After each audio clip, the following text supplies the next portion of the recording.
The few that are on the call, thank you for spending your morning with us. We're going to probably take about 25 minutes or so to go through this information. I'm Ian Campbell, and I'm also here with Mark L. We're your 401k advisors.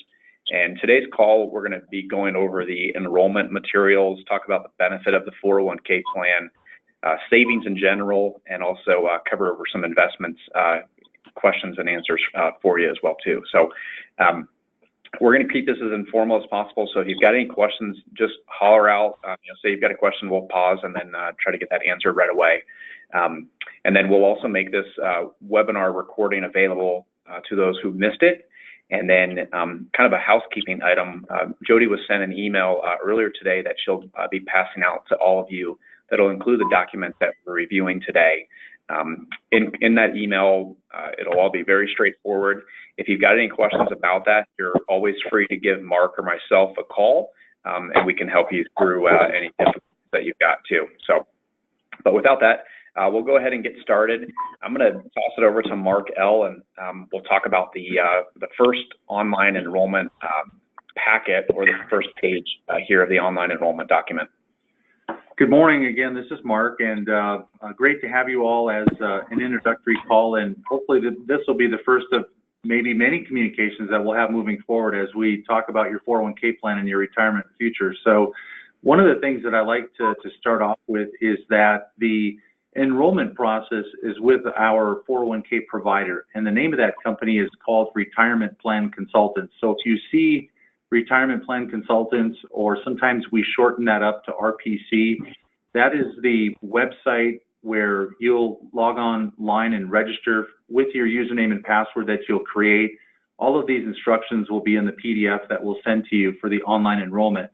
Our firm here at Alpha Capital Management Group is a investment management firm, and we specialize here with 401k advice. So that's how in other words, we're not employees of RPC. We're with Alpha Capital Management Group, and we act as your 401k advisor. So the role and responsibility on our side is think of it as the investment advisors or investment education and advice. And our role is going to be primarily to communicate with you, making sure that if you have any questions on your 401k account, such as am I invested properly, or say you don't particularly understand all of the mutual fund choices that you can invest in for your retirement, that we would be the ones that you would reach out to call. RPC, when you log in and see your account, you see your balances, there's all kinds of tools and features, and you can print statements and do all those sorts of things will be on that website. So that's kind of how we differentiate our particular roles. So if you do have a problem logging in or forgot your password, there is a self-help tool on the website, just like most websites, where if you say you forgot your password, there's a self-reset set of instructions that you can go through, or you can give them a call. We here at Alpha Capital don't have access to reset usernames and passwords. So again, there will be separate lines of communication to RPC, to your account, and us is more or less involved with investment questions. So that all being said, the online tool is going to be the best way to enroll. There is a paper PDF form that can be used, but we find most commonly that the online enrollment is going to be the most efficient, quickest, and of course paperless.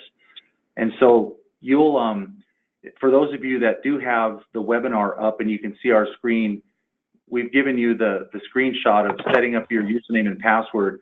And what we're going to primarily focus in on the enrollment process into your 401k plan is answering 4 primary questions. The first one is, am I in or out? And that's just, in other words, do I want to participate in the company 401k plan and start saving for retirement? Or possibly for some people in financial situations, it's just maybe not a good time. If it's the latter and not a good time, we do need there is a PDF paper enrollment that's deemed a waiver. In other words, if you don't want to participate at this time, you can sign the waiver form and turn it into Jody so that she's got that for her records that you've declined the benefit itself.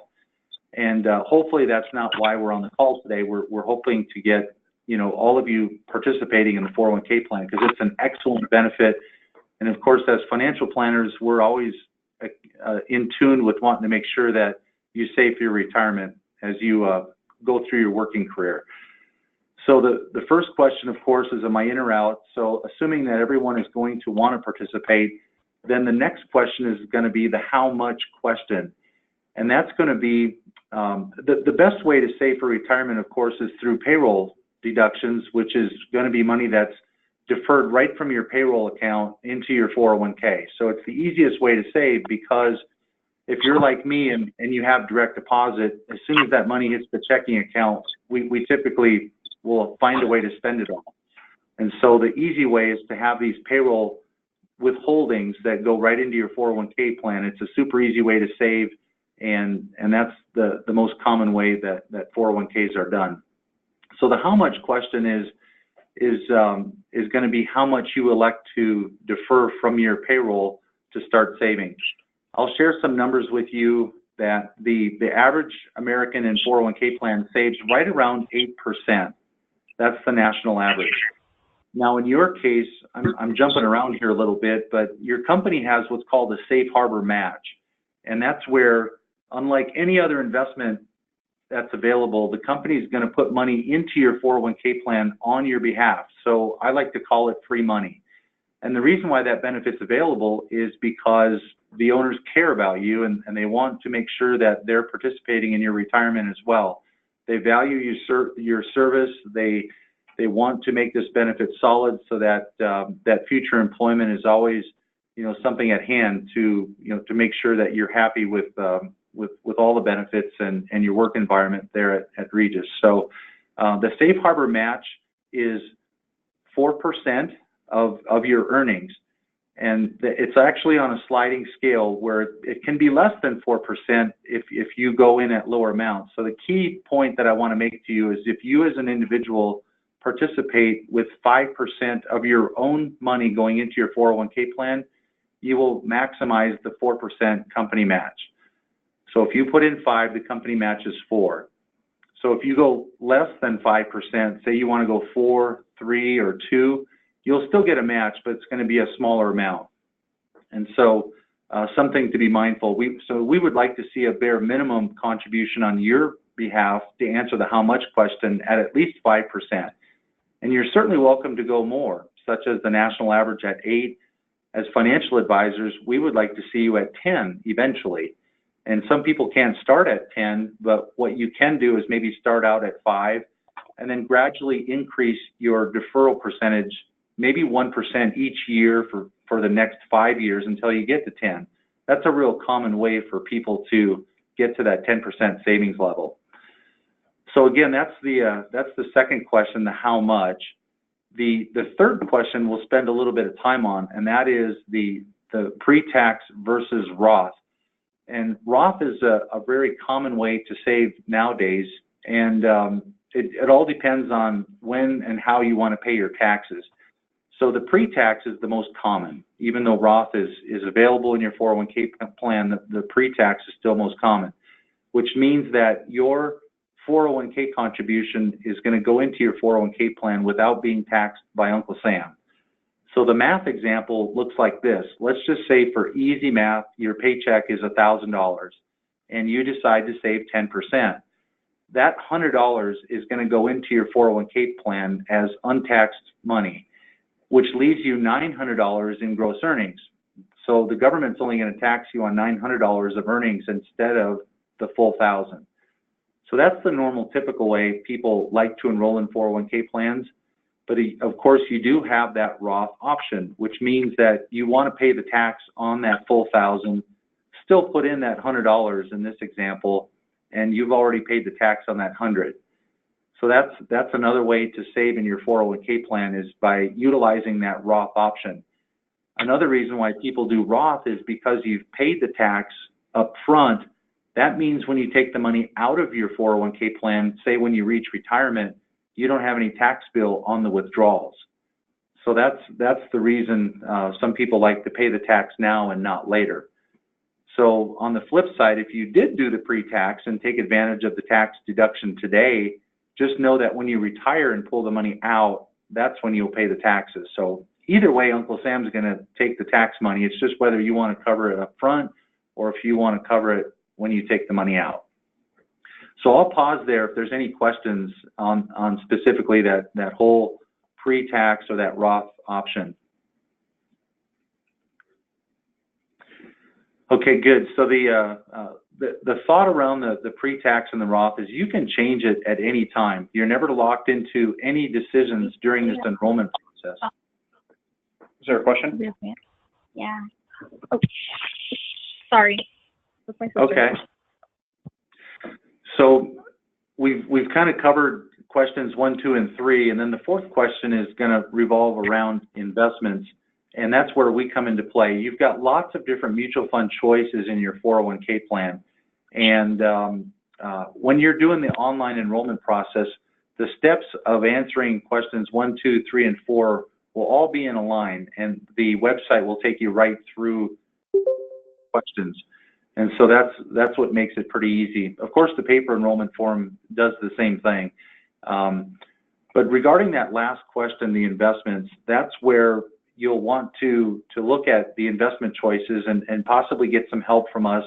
Very common and normal for once we get done with this enrollment call that we'll get follow-up calls later today or maybe tomorrow as you go through this enrollment process and have questions on the investments that we can help weigh in personally so that you don't have to ask specific questions about yourself, which we find a lot of people, it's very personal in nature, so we welcome those inbound calls.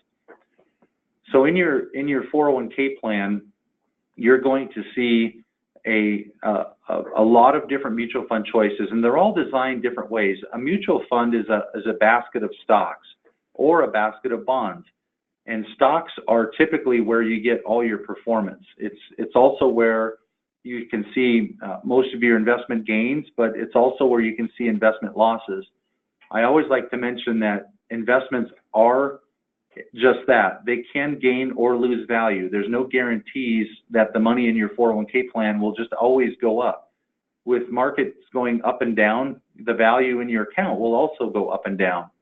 And we do see sometimes it can be challenging when you do participate in the 401k plan that you log in and you see that the balance has declined because we've gone to a market cycle or a pullback, and it gets to be very emotionally challenging to keep putting money into something and seeing the balance go backwards. And so that's where you may want to give us a call so that you can get a better understanding of what investments look like, what does the horizon look like for gains and losses, and we try to keep tabs on that as your financial advisor in the 401k. One of the most common choices in a 401k plan is what's called a target date fund. And you'll see in your 401k plan that there are age band of years of what we call target date funds. And it is a single stop choice where you can pick the age band of which you would reach age 65. So if you're 50 years old and you plan on working another 15 years, the target date fund that you would pick would be the target date 2035, by example, because that's 15 years from now. The year 2035 would be about the year in which you would be close to retirement.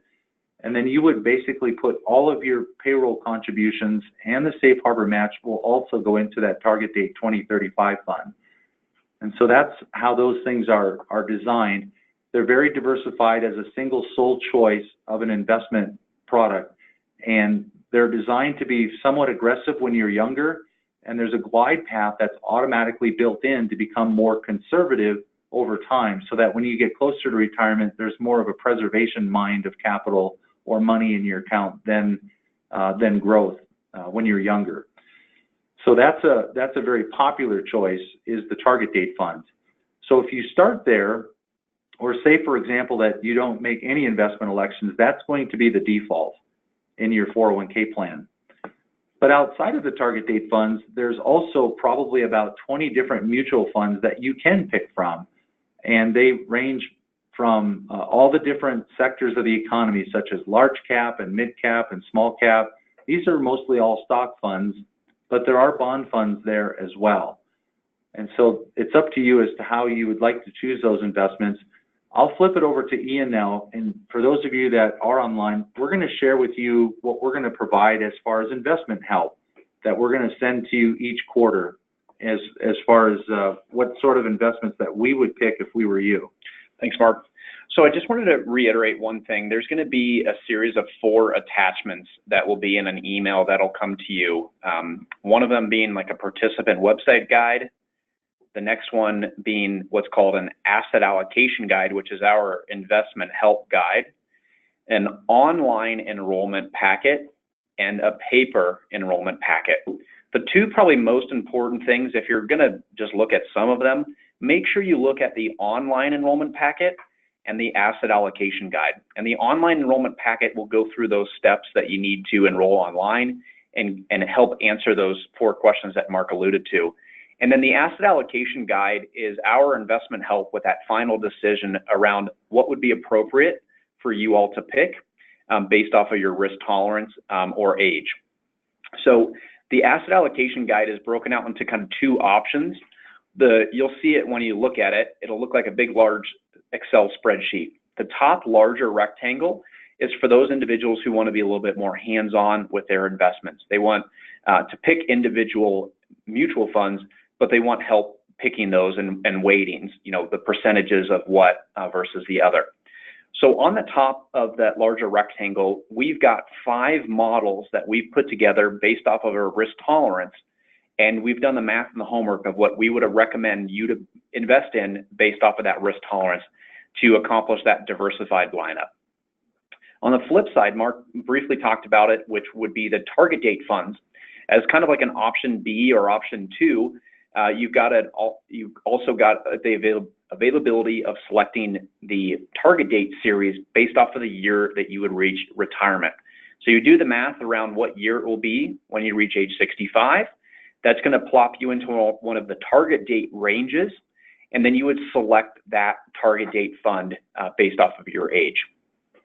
So there's 2 scenarios. One's a little bit more hands-on, one's a little bit more hands-off, and the third is up to you of how you would also like to invest your money. You have full discretion over these investment choices, and you can pick and choose these investments and change them at any time. So hands-on, hands-off, or really fully hands-on and picking your own investments. Our contact information is going to be in the email signature, but it's also on the bottom of the asset allocation guide as well too. Both phone and email are best ways to reach out to either of us. I'm going to hop back to the PDF enrollment form. After you've filled out your investment choices online, there'll be a confirmation screen. The last thing that we'll kind of end on is while you're going through the online enrollment is the beneficiary designation. So it's very important that all of you fill out the beneficiary information when you're filling out the online enrollment piece, and you are able to complete that all online as well. And the beneficiaries are important. In the event that you pass away, the monies that you've accumulated in your account are deemed to who you wish. So make sure that's up to date. Just as an example, husband and wife couple with 2 kids, the spouse would be listed primary beneficiary at 100%, and then the 2 kids would be listed as contingent beneficiaries at 50% each. So depending on your situation or circumstances, you may have 1 primary, you may have a handful of contingent beneficiaries. If you want to talk through that scenario, let us know, but the most common way would be your spouse would be listed 100% beneficiary or primary beneficiary. There is a unique thing that's on the bottom of the paper beneficiary form, which is a spousal consent. In the event that you do not name your spouse as primary beneficiary, they have to sign a paper form as well as a witness notary also will need to sign it. And the reason being is an IRS rule, and your spouse is technically entitled to half of it. So if you pass away and you circumnavigate that spouse, they need to be aware of it, basically. So we don't want to create any arguments over the dinner table this evening or tomorrow or over the weekend. But if you plan not to name your spouse as a primary beneficiary or first in line, you've got to get them to sign a paper form, as well as a witness notary needs to sign that as well too. Not saying that's going to apply, but just wanted to go over that housekeeping item. Part of the online enrollment packet, it's 15 pages long. Starting on page 9, there's a guided step-by-step screenshots that will go over that kind of 1 through 10 onboarding process of screenshots and what to do. So if you want a little bit more of a refresher of that online enrollment process, what to expect, just scroll down to page 9, thumb through those screenshots, and you'll be more aware of what's to come. Also on the website, there's an online enrollment video that's essentially those screenshots in a video format as well too. So there's plenty of tools and resources to help get you through that online enrollment process. If you've got more questions about the how much, Roth, what investments to pick, you're more than happy to call Mark or I, and we can go and have more of a one-on-one consultation with you. So we've talked about enrolling. I'm going to pause there. Is there any questions that either of you have about the investments, the asset allocation guide, Roth, how much, the safe harbor match, or anything right now?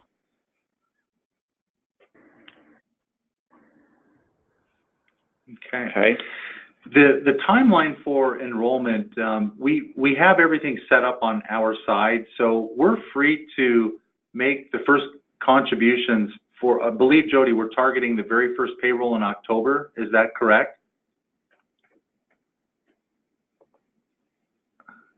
Still with us? That's my understanding, according to my notes, is so we do have a little bit of time for you to create that online enrollment process. Today is, what is today, the 13th. So we would like to see everyone go through the online enrollment process, preferably between now and say through the weekend, so that we can get everything established on our side. I do want to share just another example to kind of boil it down to what does it look like on a per paycheck basis. So I'll go back to my example, and again, I like to use $1,000. Not that's what you make, but it's just easy math for me to figure where, if your paycheck, that first payroll in October is $1,000, and you decide to go in at 5% so that you can get the full company 4% match, what that looks like is that you'll have $50 taken out of your paycheck, because that's 5% of 1,000. So the government's going to tax you on $950 if you choose that pre-tax option. And because of that $50 contribution going in, your payroll check is not going to drop by the full $50. It may only drop by $40. So your take-home pay is only affected by $40, even though you're putting in $50. And then on top of that, the company is going to put 4% of that $1,000 in your account as well, which is $40. So essentially, that first deposit could be $90, and your paycheck is only going to drop around $40. So that's kind of the power of 401k investing, taking advantage of the safe harbor match, that you could have $90 in your account with only a $40 deduction in your payroll. So that's the powerful message that I wanted to leave behind on what does it look like on a per paycheck basis, and how does this money accumulate in my 401k plan. The other important note is that contribution that you make, as well as this company match, it's all your money. It's 100% vested right away. And it's portable. It's your money to accumulate throughout time. If there ever was an event where you did leave employment, those monies are portable, that you can roll into a new company's 401k plan, or you could move it into an IRA.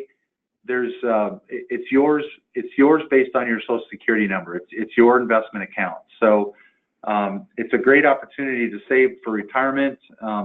The burden of saving for retirement pretty much is on your shoulders, and this is we're all going to be 65 and retired, or 70 someday, and having money to live on once those paycheck stops is really what we're trying to accomplish. And there's no better time to start than today. It's very important. The more time you have, the better off you'll be as money accumulates in your account and you keep contributing into it.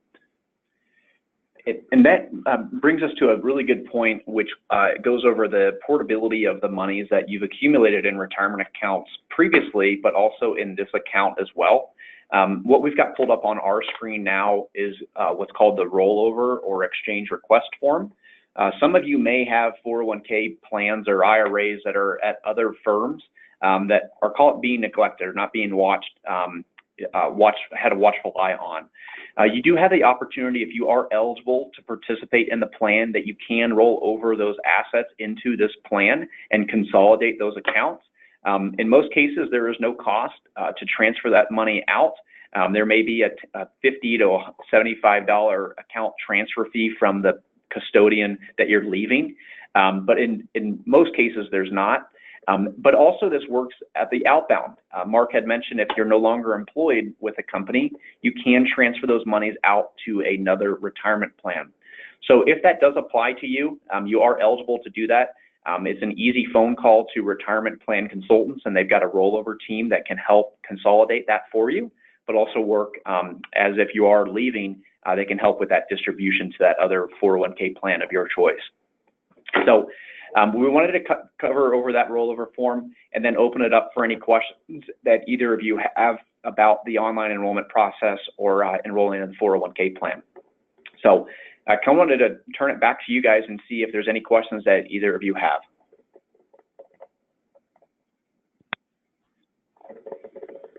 Ian, can you hear me?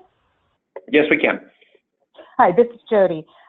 So if I have employees that are eligible now this quarter, is there a time limit that they can enroll? Do they have to enroll by the end of October, since that's the start of the quarter? Or let's say on the flip side, they decide not to enroll this month, but maybe 2 months from now or a month from now they want to enroll. Must they wait to the next quarter to enroll?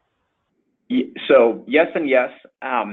The enrollment period of time is going to start quarterly. So the start of every quarter is when you can enter the plan. If you are going to participate in the plan, we would really like you to complete the enrollment process before the end of September so that that account is set up so that first payroll in October can be structured the way it needs to be to get that money going into your account.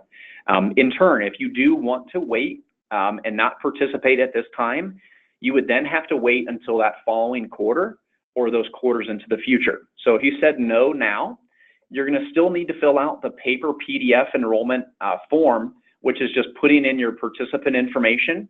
And then on the paper form, there's the first option under enrollment election. It states, I elect not to contribute into the retirement plan at this time. So for those who don't want to participate, we'll need you to fill out the waiver. If you do fill out the waiver and you want to start again in the future, you're going to either have to wait until January, April, July, or October of next year to get into the plan. So it's open enrollment every quarter. Does that help answer your question? Yes, perfect. Thank you. Great. And for those participants, I have a question. Yeah, go ahead. Can you have a trust be the beneficiary if I was to pass away? Yes, you can.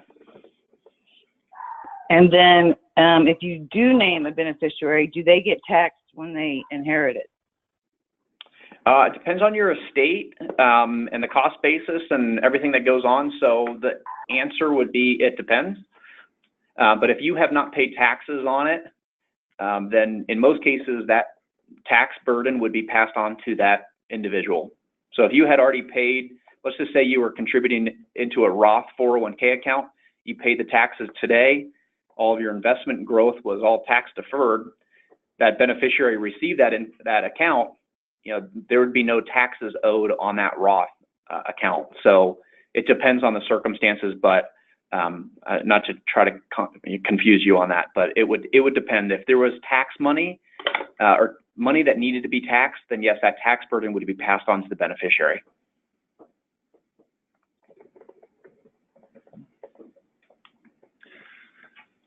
Okay, well that's all the information that we wanted to convey, and we'll take any calls on an individual basis. If you need to, we're here in our office. So the enrollment process, like I say, if you can get it completed by